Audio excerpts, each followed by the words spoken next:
I was reading a past journal entry from February 2024, almost 2 years ago, and I'm so glad I started to journal. That was around the time I started to journal, and I'm so glad I did because, some things we just forget about them after the time has passed, so it's really cool to just kind of go back to what was happening then and what was on my mind. And I am so glad I read this because this is what I'm going to share with y'all today. In this entry, I was just reflecting about whatever recent events like school, not interested in it, weighing me down.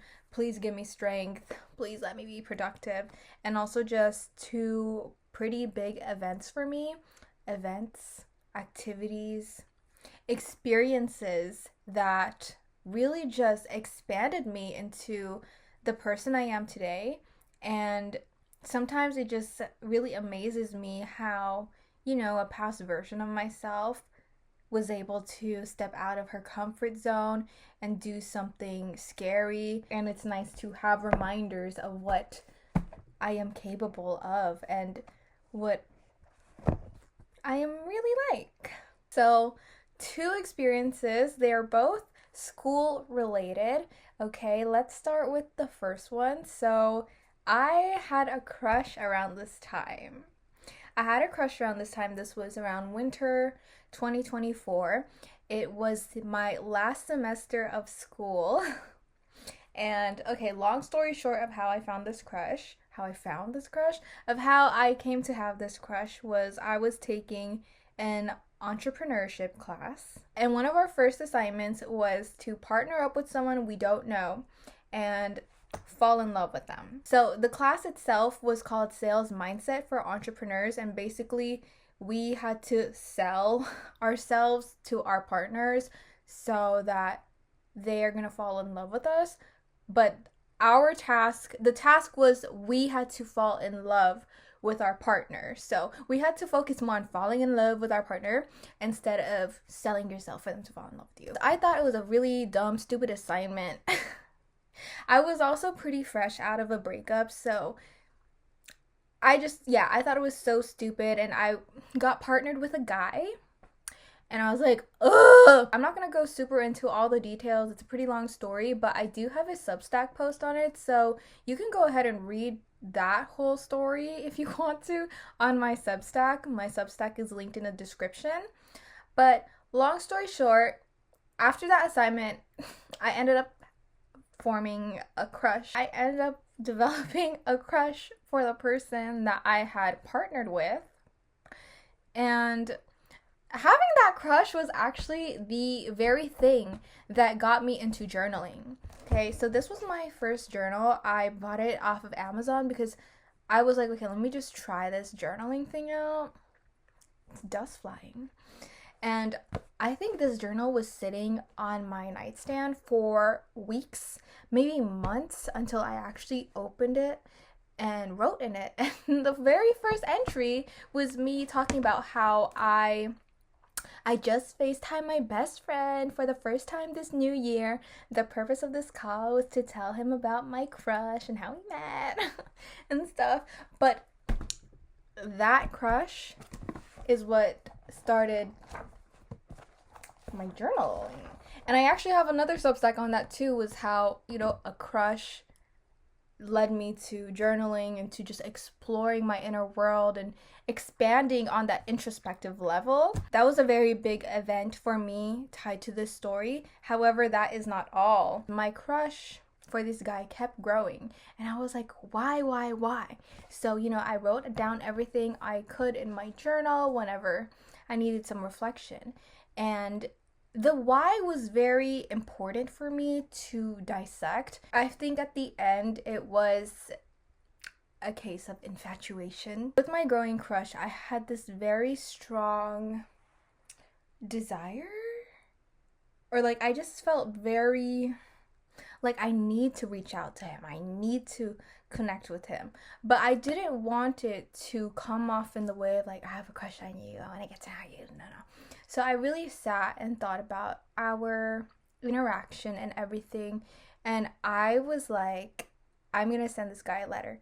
Actually, no. Wait, let's take a few steps back. I remember going over this with my therapist. So I told my therapist what I thought was the reason why I liked him, had a crush on him. And really it was a part of just the exchange and conversation during that fall in love assignment. I just had not expected someone to open up to me and to speak very highly and positively about me the way he did, because after our fall in love assignment, everybody in class had to stand up and tell the class who they fell in love with and why they fell in love with them. And he said a lot of very nice, beautiful things about me that no one has really ever said, let alone a stranger you had just met. So a lot of that was very new for me, and I think that's why I had developed this crush, but was just infatuation. So I told my therapist I feel like I should reach out to him, blah, blah, blah. And she went, okay, write it down first, sleep on it for some days or something.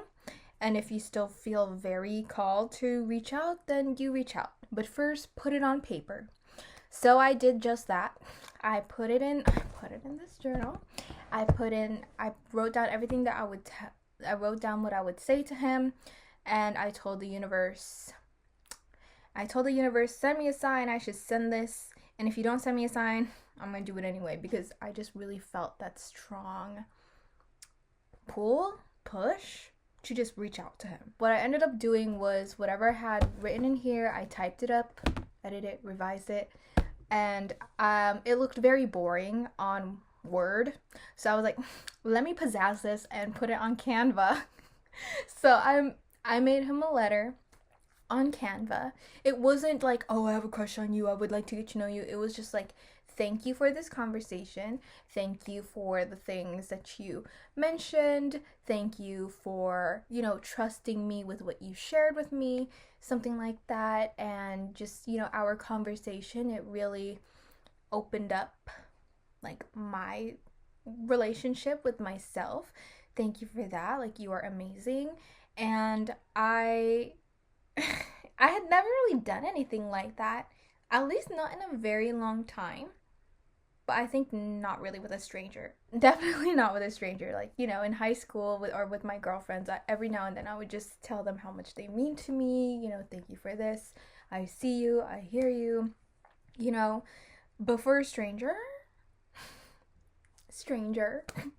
I fell in love with, that was a very big step for me. And I remember finishing it all up, putting it in an email. I did not type anything in that email, guys. In the subject line, I literally I typed subject in the subject line. I attached a PDF and I schedule sent it for some day we didn't have school.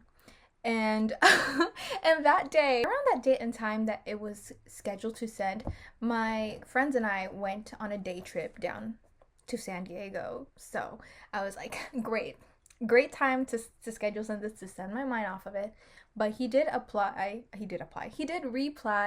respond, I think I guess after he opened it, or sometime during the day, just saying thank you so much for your letter. This really made my day. I forgot the exact same thing, but it was something like that, like, thank you so much. This really made my day, and I'm glad to play this role in your journey. This time was a really big time for me spiritually. I think it was my first major spiritual awakening. So he was just like, I'm so glad to play this role in your journey, even though I didn't tell him it was a spiritual journey, but And anyway, so I'm reading this. It says, I am so grateful to cross paths with him. He has been one of the biggest driving forces of my journey for the past month, my spiritual journey. I'm really glad and proud of myself for sending that letter. It fills my heart knowing it made his day. That letter sending activity was a huge step for me. And even sending the long message to my consulting team too. And that is the second story I wanted to share with you. My consulting team. During that same semester, I was taking a GE, probably the hardest GE I've ever taken, or just the most mentally draining GE ever. Because one, I wanted to challenge myself to go out of my comfort zone, and two, all of my classes were in the same building. That's why I took that there, because I just didn't want to go to other parts of campus anymore. Anyways, it was really hard class, but it was a very mentally stimulating and challenging class. I had very high imposter syndrome. Like, I felt so dumb and stupid compared to a lot of the people who just were actively participating all the time. And we had group projects, which is what the consulting team is. For our group projects, each team had to do 2 cases throughout the semester, and we would play a consulting team. And y'all, my team, I did not meet them until I met them to do the projects. I don't think I really saw them in class before we got our team assignments. I don't think they came to every class, or maybe it was me. No, I would go to class. I would just be late. But these two, they weren't present at every class, and then I didn't like the class. We went through weeks. It felt like weeks since we got our team assignments with each other's infos and then traded phone numbers, but we could not settle on a date and time to meet up. Like, our schedules were not aligning, and since we didn't know each other, it was just one of those awkward phases where someone would propose a date and time and other people would just be like yes or no, which mainly it was no, because if some person was saying yes, the other person was saying no, or it was no, and that was it. Like, there was no other solution, nothing else. It was very, very dry, like group projects, right? The good news, it wasn't a really big group. It was just a trio, so me and 2 other people. But it came to this point where we could not find a date and time to meet up to work on our first case, and it was frustrating me, and the deadline was approaching. So I sent this long ass message, and it wasn't attacking people. I was just like, I feel like it was hella long, and that it was hella long because it covered multiple things, but it was just really another step of me getting out of my comfort zone and just being vulnerably expressive. Like, I said stuff like, I have been sending my availability, but I feel like nothing is working out, and XYZ, I'm giving you the best availability I can, but we just can't find a time that works for all of us. Something like that. It was just something about availability and how I was feeling, like, I don't know. And then I opened up and I was like, if I'm being honest, I don't like this class. Honestly, I am struggling a lot with it. It's not one of my priorities, and I don't understand what's going on half of the time. I feel very stupid in this class. I feel like everyone else has already figured it all out, and I don't like this class, but our deadline is approaching. So I sent it. It was very long, guys. It was blue text, really long. And I remember I just pressed send, and I went, I never made a point to attack anybody. I did not know these people, but when I communicate, I really just share things from my point of view, what I am experiencing, what I'm feeling, if that is relevant. And I said how they respond, whether they respond, it's out of my control, and don't take it personally. But deadline's approaching.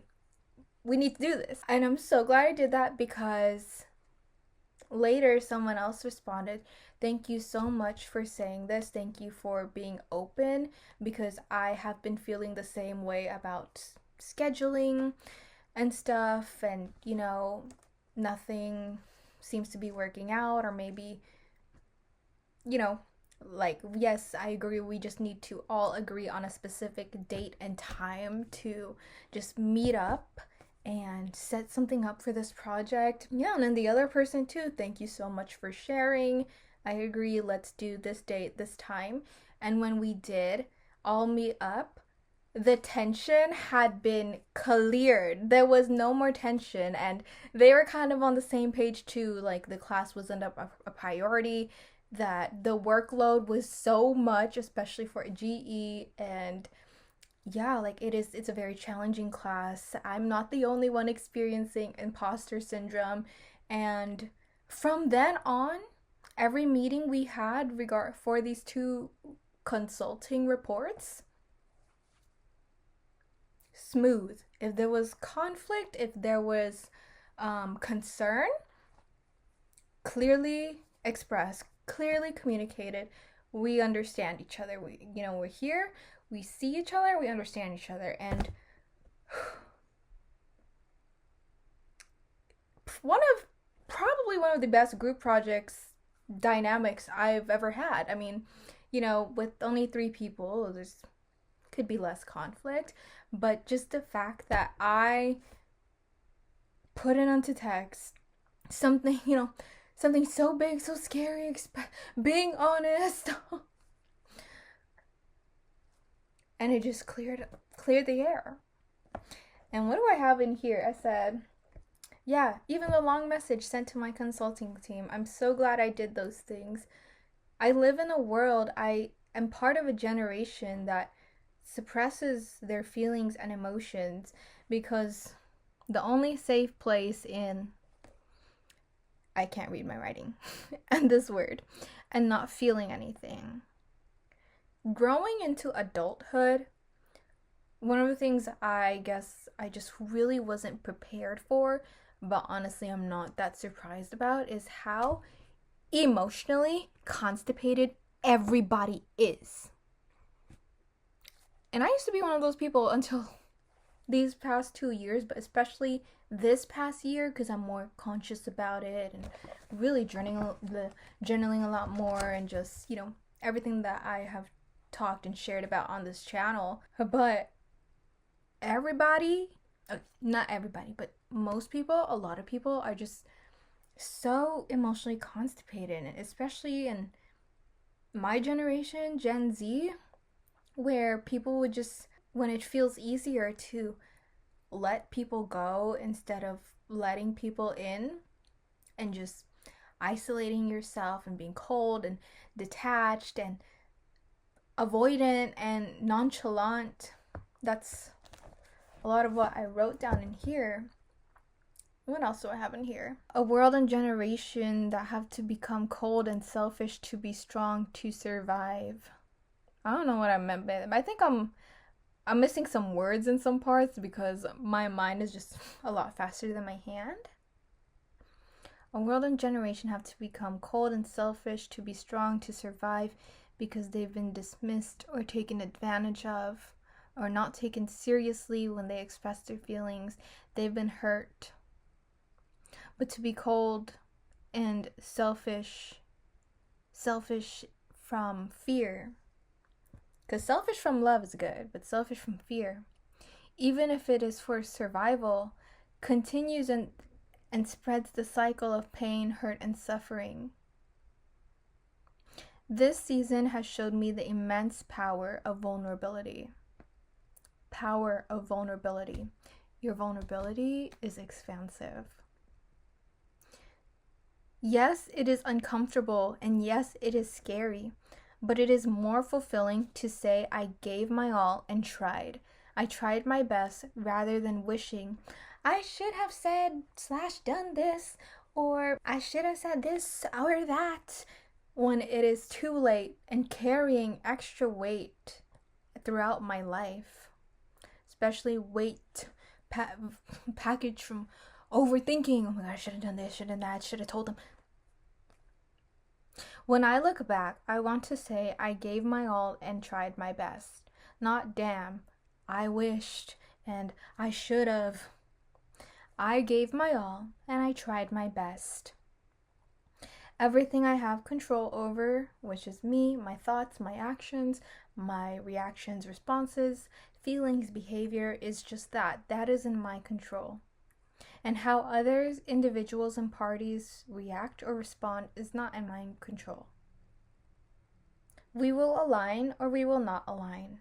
I wish, and I should have, displays my lack of control. What is it that controls me? Is it fear? Other emotions? My ego? The bottom line is I wouldn't be in control, and I want to be in control. So yeah, I read this entry the other night and I was just like, wow, she did that. I did that. That was so scary. A generation that runs away from their feelings or just has to intellectualize their feelings all the time. To feel them and then to share them with people that you don't even know like that. I did that. I'm so proud that I could do that. And this just reminded me of, the importance of vulnerability, because right now I'm going through a time of, like rebuilding, and the topics of relationships of all kinds, friendships, romance, work. This is a very big topic in my life, and especially when it comes to friendships and romantic relationships, it's just like this pull and push of be me, be open, but also shut everyone out, don't let anyone in. And this just reminded me of the power of vulnerability and how vulnerability is expansive, can be expansive in many ways. Like having that crush, first of all, what am I doing? Like having that crush is what got me into journaling. Okay, I journaled I wasn't that consistent in the beginning. I actually wasn't that consistent until earlier this year. But I remember when I finished this year, I was like, damn, I'm already finished. And my current one, I think I'm already more than halfway through this one. I have been journaling at least every night just to reflect and stuff. I do mine by zodiac season. Hold on. I know y'all saw that. Where is it? There's a Scorpio season. I still haven't done Sag season. I might do it this way because Sagittarius is a long word. But in this, I'm already 78 pages full out of 122. All because I had a crush on some guy. All because I had a crush on some guy, and going out of my comfort zone to send him that letter. Oh, and when I sent him that letter, what was going through my mind was, so many people are emotionally constipated, and if somebody changed my life, if somebody really touched me through a conversation, I have to let them know how impactful that was to me. I have to let them know that they matter. For me, when I was writing that letter, it was just, this is your reminder, if no one has told you today, that you are an amazing human being, and I'm so glad to have crossed paths with you. Something like that. Life really is too short, and I don't want to be that person that keeps things to myself about someone until their funeral comes, and I'm like, oh my god, I wish I told them how much this and that, and I'm gonna tell you in the moment, or maybe like a few days after the moment. I'm working myself up to the moment, but not at your funeral. I'm gonna tell you while you're alive how amazing you are. Okay, essentially what I'm trying to say here is give people their flowers while they are still here, and not only at their funeral or at their grave site or wherever, memorial, whatever, while they are here, while they are still alive, here and now. give people their flowers, connect with them. And you know, not every connection formed is supposed to be meant for forever, but you know, just let people know. And then sending that big thing to my consulting team. I need to embody this energy again. Come back to me, girl. But this is your reminder that your vulnerability is expansive, even when it feels so scary. Or how will they react to it? How will they respond? One thing I tell, what is that thing that I told myself? I have it here. I have my lock screen. Ooh, my lock screen is like my favorite quotes and sayings or just reminders. I have it here. What will future me think? I'm glad I did that, or I wish I had done that. I wish I had done that. You're not gonna catch me saying that when I'm about to leave. I'm gonna go out with no regrets. No regrets. No regrets. Just because it feels scary doesn't mean it's unsafe. Just because it's scary doesn't mean it's dangerous. It's just something new for us, our nervous system, our body. That's why we, no, don't do it. But you'll be okay. Look at me, I'm okay. I'm more than okay. And I thought, my world's gonna blow up when I send that letter and when I send this text. And everything is fine. Think best case scenario. What's the best that could happen? Instead of what's the worst that could happen? But even then, what was the worst that could happen? I was gonna get no replies from everyone I just talked about. Awkwardly gonna look at each other in the hallway. Probably the worst that could happen in scenario 2 was no one replies to me, and then the project just never got done. And we all got zeros. But that didn't happen. If you need the little push, here's your reminder that your vulnerability can open so much for you. Yeah. Like, comment, subscribe, save, share, repost. And I will see you all in my next video. I really hope you enjoyed this story. If you were inspired or whatever, I would love to know your thoughts in the comments. On the computer, it's here. On my iPad, it's here. So I'll see you on my next video. Bye. Take care.